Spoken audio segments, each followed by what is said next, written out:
Намираме се на едно много интересно и атрактивно място, което ще привлича варненци до 3 септември тази година пред истински Jurassic Парк. Преди да ви покажем Jurassic Парк, ще ви покажем тук и едни смели варненски дами, които са се престрашили да дойдат при страшните динозаври. Сега заедно ще влезем, за да разгледаме и да разберем повече подробности за най-интересната и атрактивна изложба живите динозаври, истински Тирекс и още какви ли необитатели, за техните малки, за преисторическите времена, за начина им на живот, отглеждане, хранене. Всичко това сега ще разберем от моите събеседници. Превод в ефир ще ни прави Ива Георгиева. Добро утро, Ива! Предполагам, че си разбрала вече интересни подробности за изложбата. Добро утро, да, наистина много са интересни тези динозаври. Разбрах, че най-големият всъщност ще бъде с височина от 7 метра, така че очаквам с нетърпение да я видя. Добро утро, сега казваме на Дан. Hi, good morning. Ива, нека Дан да ни разкаже повече за това. Тази изложба е била на много места по света, сега във Варна. Какво ще видим? Where was this exhibition before and what can people from Varna see here?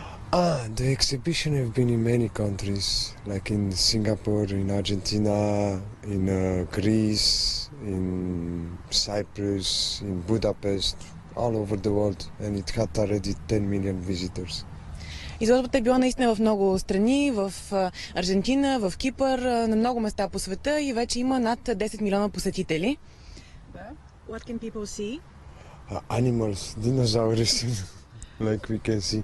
No, it's a kind of museum, an interactive museum with dinosaurs, and we have like 25 pieces, and the people will go like all around the forest and on the terrain, and they will have like a parkour with animals.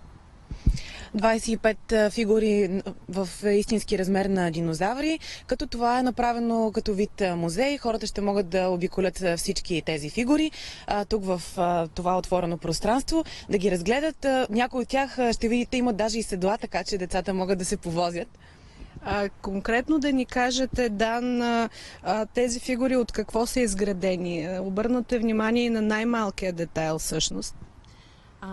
The figures are made with attention to detail. What are they made from? The entire exhibition have been built with paleontologists. So paleontologists have worked on it, and they have copied the real animals how it was in the past by finding the skeletons and then creating the entire body. So they are made by it is like really copies of animals from this time. Това наистина са истински копия на животни от тези праисторически времена. Работили са с специалисти, които са сравнявали начина, по който са направени фигурите с скелети, така че наистина да отговарят по цвят, по форма. С негов колега говорихме преди малко точно от какво са направени. Всъщност той ми сподели, че това е един вид гъба, която след това боядисана по много специален начин, за да изглежда така твърда като пластмаса.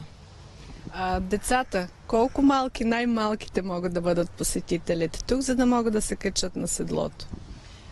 How small can the children be who can go up and ride the dinosaurs? What age?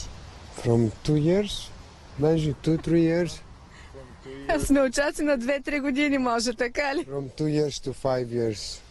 But depending how fat they are. От 2 до 5 години.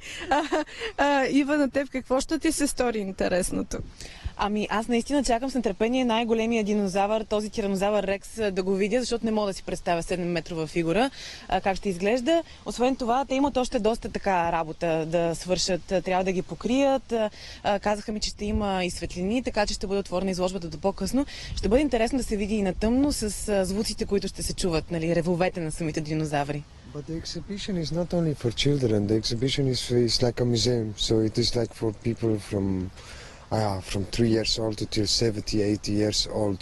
So it is with explication. We have panels. We have also all kind of information that people can read. So for everybody is interesting. Изложбата не е само за деца, тя е за хора от 3 до 70 до 80 годишна възраст, защото има пана и може всеки да разбере много за динозаврите. От 3 до 70 годишна възраст, от 10 юли до септември месец, това е мястото, което любителите на динозаврите непременно трябва да посетят.